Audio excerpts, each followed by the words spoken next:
Hello dear students, स्वागत आप सभी का आपके अपने इस ब्यूटीफुल से चैनल में। आज अपन पढ़ने जा रहे 12th आरबीएससी बोर्ड का जो चैप्टर नंबर 5 चल रहा है इलेक्ट्रिक करंट, उसका लेक्चर नंबर 11। क्लियर ना?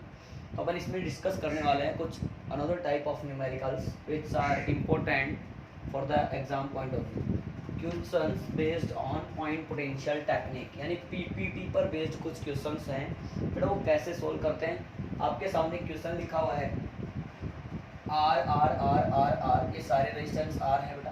यहाँ पर एक कंडक्टिंग वायर लगा दिया दूसरे और तीसरे के अक्रॉस, फिर तीसरे और चौथे को मिलाकर के इनके अक्रॉस भी एक कंडक्टिंग वायर लगा दिया। बोला है find equivalent resistance between points A and B. Clear बेटा? अब हम लोगों को इसको क्या करना होगा, यहाँ जैसे भी बोला है उसके लिए अपन को वोल्टेज मानना होगा। यहाँ पे मान लीजिए V1 है, यहाँ पे कितना मान लोगे V2। अब ये तार जहाँ जहाँ जा रहा है वहाँ कितना आएगा V2, यानी ये वायर जहाँ भी कनेक्ट है वहाँ V2 रहेगा।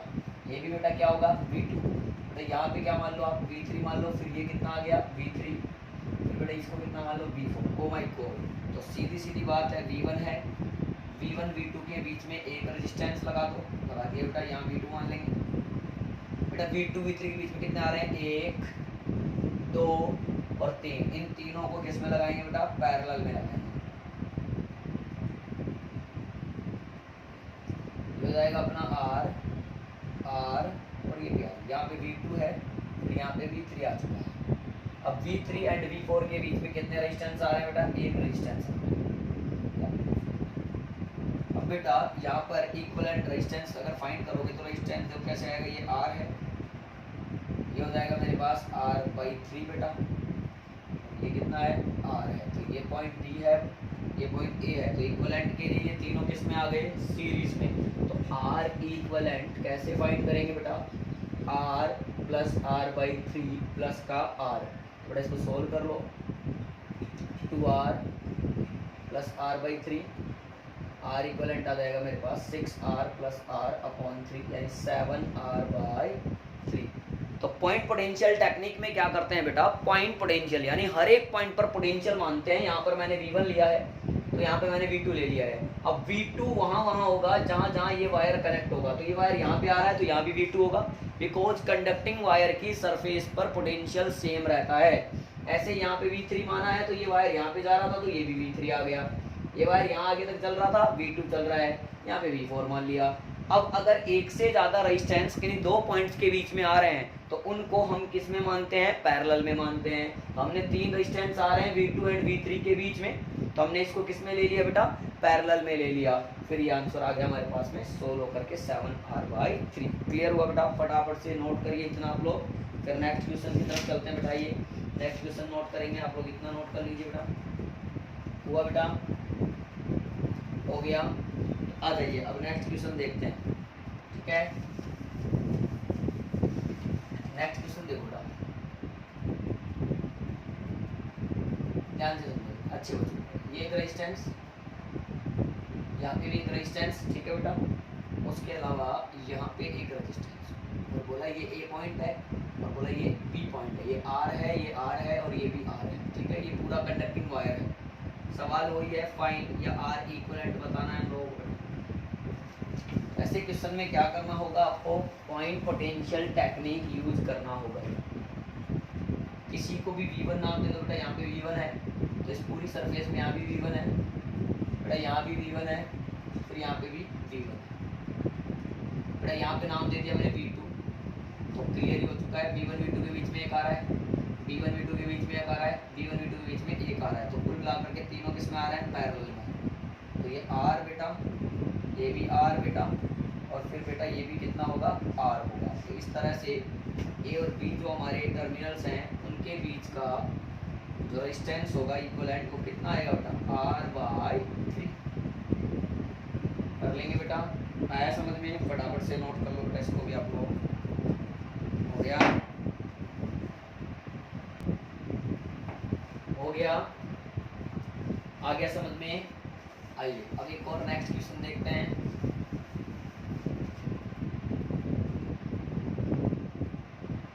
हमने कहा कि यहाँ पर एक रेजिस्टेंस ये है, एक रेजिस्टेंस ये है और एक रेजिस्टेंस ये है, R अपन ने क्या करा बेटा, इस पहले और दूसरे को ऐसे कंडक्टिंग वायर से कनेक्ट कर दिया।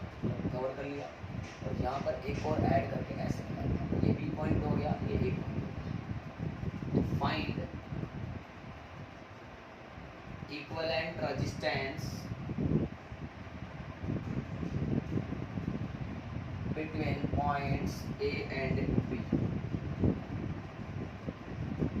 सॉल्व कर लो बेटा, ट्राई कर लो। ये सारे आ रहे हैं पॉइंट, मान लो ये V1 है तो ये भी V1 होगा, यहाँ पे भी V1 होगा, फिर यहाँ पे V2 है तो ये भी V2 होगा, फिर ये पूरा इधर जाके V2 हो जाएगा। क्लियर बेटा? V1 V2 V1 V2 और V1 V2। लेकिन बेटा यहाँ पे ध्यान से देखिए, ये V2 है, ठीक है, अच्छा ये V2 नहीं है, यहाँ पे ये वाला V2 तो ये भी V2 और ये भी V2। अब यहाँ पर ये कितना आ रहा है, V1 आ रहा है तो ये भी V1 है, बट बेटा इसको कुछ अलग नाम देना पड़ेगा आपको, यानी ये V3 है तो ये पूरा V3 है। तो V1 V2 के बीच में एक आ रहा है या दो आ रहा है, दो आ रहे हैं तो दो लगा लो।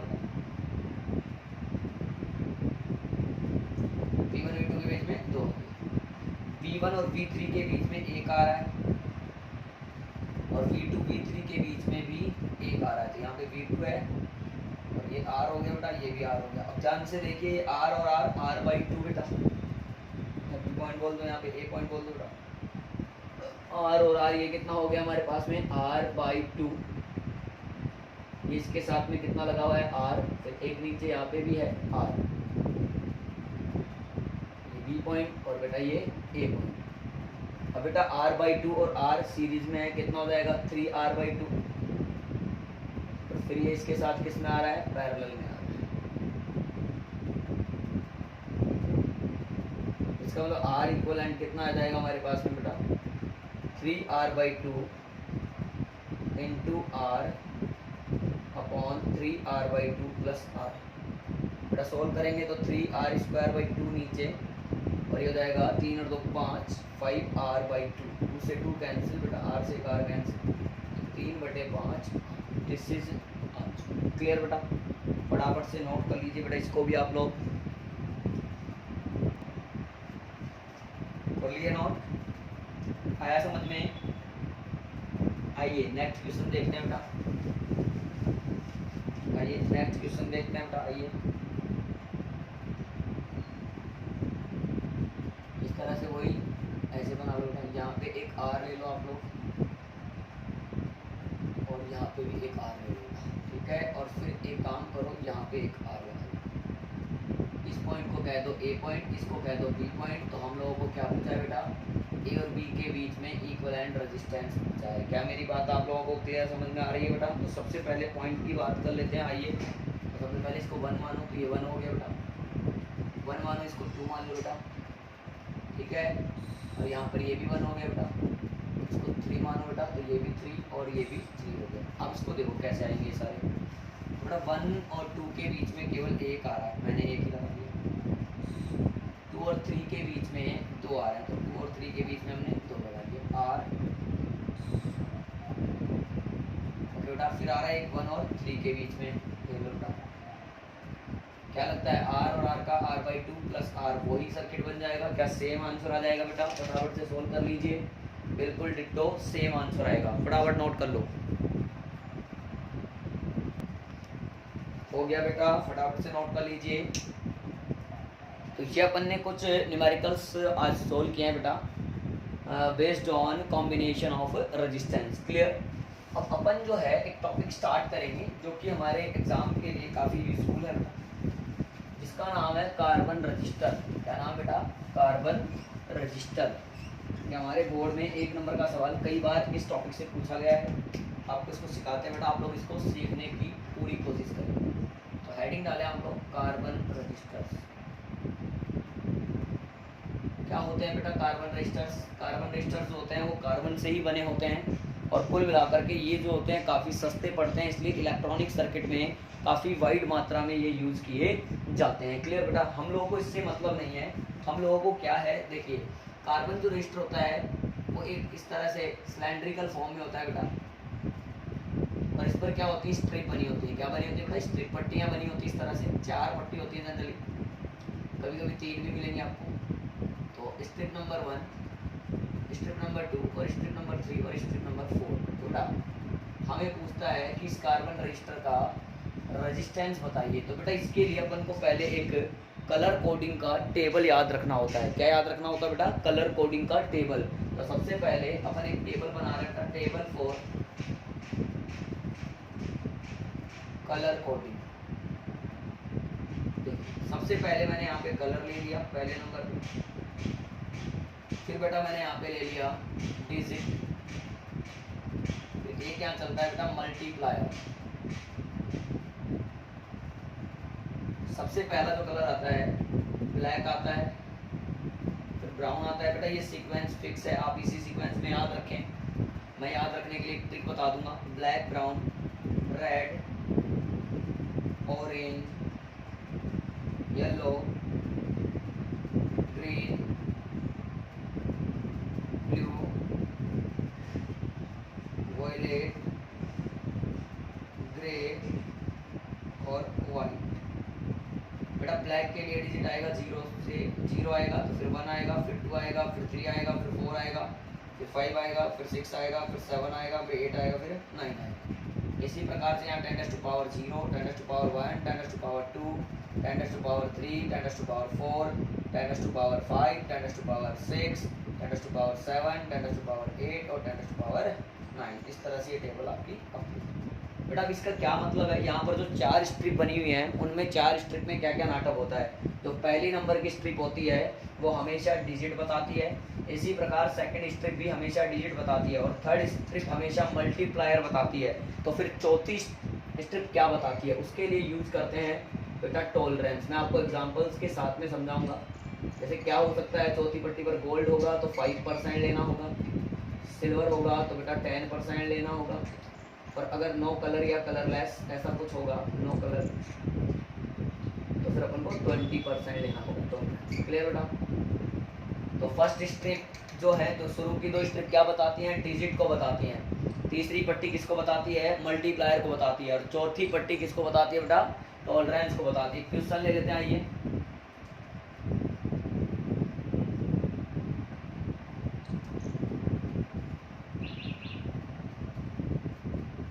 अब ध्यान से देखना, ये बोल रहा है रेड, ब्राउन, कुछ भी ले लो आपकी मर्जी से, येलो, और बेटा चौथी पट्टी है सिल्वर। बोल रहा है आर बताइए। कैसे बताएंगे बेटा? सबसे पहले आर इज इक्वल टू, अब रेड जो है, रेड के लिए डिजिट कितना आता है? 2। ओके, 2 लिख लेंगे। ब्राउन जो है उसके लिए डिजिट क्या आता है? ब्राउन, ब्राउन कहाँ है बेटा? ये रहा, तो इसकी डिजिट आता है 1। अब इन 2, क्योंकि तीसरी पट्टी क्या बताती है? मल्टीप्लायर। येलो, येलो कलर के लिए कितना आता है? 10 टू पावर 4, तो यहाँ आएगा 10 टू पावर 4। शुरू की 2 पट्टियाँ डिजिट बताती हैं, तीसरी पट्टी मल्टीप्लायर को बताती है, और चौथी पट्टी फिर प्लस माइनस करके सिल्वर के लिए टॉलरेंस लिख दी जाती है, दैट इज 10%। आया समझ में? ठीक है सर, ये तो ठीक है, हम आंसर तो टेबल को देख करके निकाल सकते हैं, बट टेबल में जो आपने ये सीक्वेंस कलर्स की लिखी है, black, brown, red, orange, yellow, green, blue, violet, grey और वाइट, ये जो सीक्वेंस है वो हम लोगों को कैसे याद रहेगी, वो जरा हम लोगों को बताओ। बेटा मैं पहले, इससे पहले आपको 2-3 क्वेश्चन यहाँ पर डिस्कस करने वाला हूँ। इफ, फिर मैं लिख दूंगा if R is equal to 52 into 10 to power 6 ohm, यहाँ पे ओम लगाना है, प्लस माइनस 20%, ये दे रखा है। Then right colour coding for carbon register. अगर आपको आर की वैल्यू दे रखी है तो कलर कोडिंग पूछिए कार्बन रजिस्टर के लिए। तो बेटा ध्यान से देखिए, 5 जो है वो किस कलर के लिए बताया जाता है? ग्रीन के लिए। तो सबसे पहले क्या कलर आएगा? ग्रीन आएगा। फिर बेटा 2 नंबर पे क्या कलर आएगा? मतलब 2 के लिए क्या आता है? रेड आता है। फिर 10 टू पावर 6 जो है वो आ जाएगा हमारा ब्लू। फिर आ जाएगा 20% पे बेटा कलरलेस या नो। क्या लिख पाएंगे बेटा? कई बार क्वेश्चन में ऐसा भी हो सकता है कि यहाँ पे तीसरी पट्टी आपको दे ही ना रखी हो, सॉरी चौथी पट्टी आपको दे ना रखी हो। जब चौथी पट्टी नहीं दे रखी होती है तो उसको क्या मान लिया जाएगा? कलर लेस मान लिया जाएगा। पहले आप इतना नोट करिए, फिर मैं ट्रिक लिखाता हूँ, फिर एक क्वेश्चन और ले लेंगे बेटा। पहले इतना नोट कर लो बेटा फटाफट।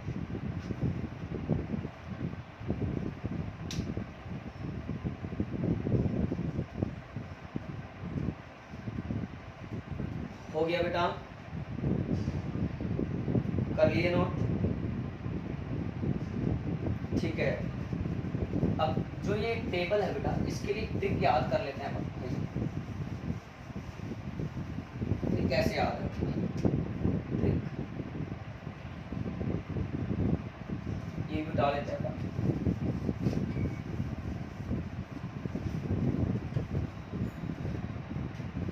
ट्रिक देखो बेटा, अपने पास बी ऐसे याद रखना, बी बी पूरा लिख लेना था, बी बी पूरा बड़ा बड़ा बी बी ऐसे पढ़ो इसको, रोए। बी बी क्या करे बेटा? रोए। बी बी रोए ग्रेट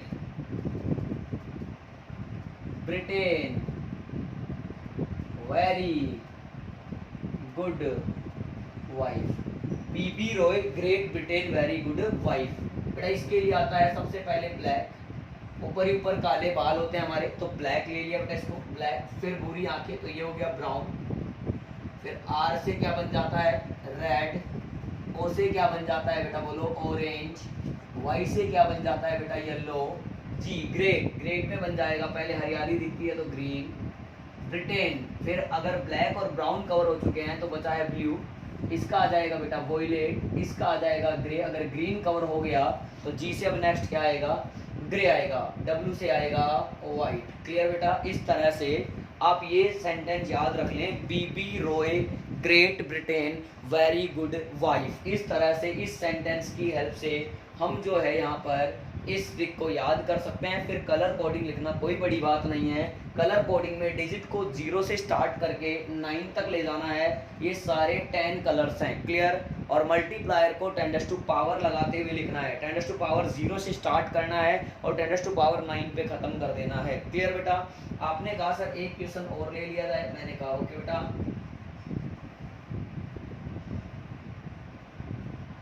तुमने कहा कि सर ऐसे है, पट्टी है ही नहीं लास्ट वाली। मान लीजिए ये कुछ भी है बेटा, ये कुछ भी है, जैसे अपन ग्रीन ले लें, ये येलो ले लें बेटा, और ये वॉयलेट ले लें। ठीक है? अब पूछा हमसे कि आर बता दो, तो मैंने क्या कहा? शुरू की पहली वाली जो पट्टी है वो कलर बताती है, सॉरी डिजिट बताती है। तो डिजिट देखो कहाँ पे आ रहा है? ग्रीन यहाँ पे आ रहा है। 0 से स्टार्ट करेंगे, 0 1 2 3 4 और 5, तो यहाँ पे आएगा पहले 5। येलो कहाँ आ रहा है बेटा? इससे जस्ट पहले 4, 54 हो गया। इनटू मल्टीप्लायर बताती है तीसरी पट्टी, तो 10 टू पावर कितना आएगा बेटा? यहाँ पे 9 आना है, 9 8 और 7, तो 10 टू पावर 7 ओम। अब बेटा अगर चौथी पट्टी नहीं दे रखी है तो फिर उसको कैसा मान लेंगे? कलरलेस, यानी वो हो जाएगा ±20%। आया समझ में? ठीक है। तुमने कहा एक क्वेश्चन और ले लिया जाए, मैंने कहा ठीक है।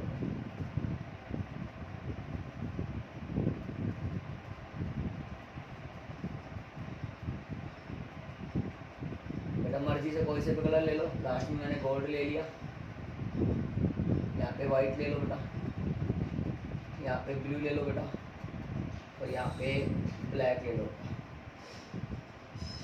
तो R is equal to 0। Blue कहाँ है बेटा? ब्लू आता है यहाँ पे, यानी 9 8 7 और 6 इंटू 10 टू पावर वाइट, यानी 9 ओम ±5%। क्या मेरी बात आपको क्लियर है बेटा? अगर बात मेरी क्लियर है या समझ में आ रहा है अच्छे से, तो आप लोग इसको अच्छे से नोट भी कर लीजिए पहले।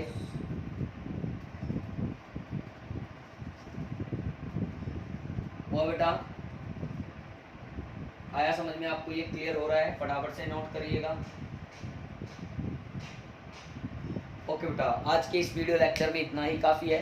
अपन ने जो है आज डिस्कस कर लिया है बेटा कार्बन रजिस्टर। तो कार्बन रजिस्टर जो होता है उससे परीक्षा में, यानी अपनी जो 12th बोर्ड एग्जाम हुआ है उसमें 1 नंबर का क्वेश्चन जरूर बनता है। इसलिए आप कार्बन रजिस्टर को प्रॉपर तरीके से तैयार कर लें। इसमें हर प्रकार का आप लोग क्वेश्चन सोल्व कर सकते हैं बेटा, कोई कहीं से कोई समस्या नहीं है। फिर भी कोई समस्या आती है आप कमेंट सेक्शन में कमेंट करके बताइए। क्लियर है?